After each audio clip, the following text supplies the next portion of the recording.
See, kuidas laps rääkima hakkab, võib tunduda vahel lausa ime.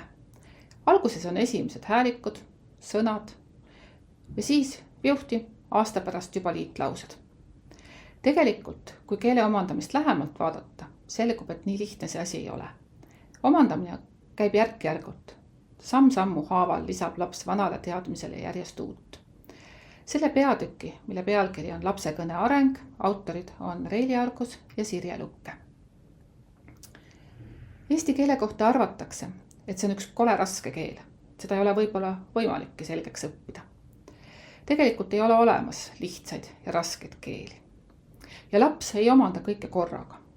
Näiteks Eesti lapse 3-aastase lapse keelepagasis on just täpselt selline vormide kogu, mida tal on igapäevaseks suhtlemiseks vaja.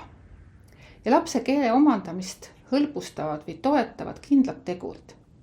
Need tegurid on näiteks see, kui mõni sõna on väga sage või kui mõni sõna on väga kindla struktuuriga, mis ka aitab.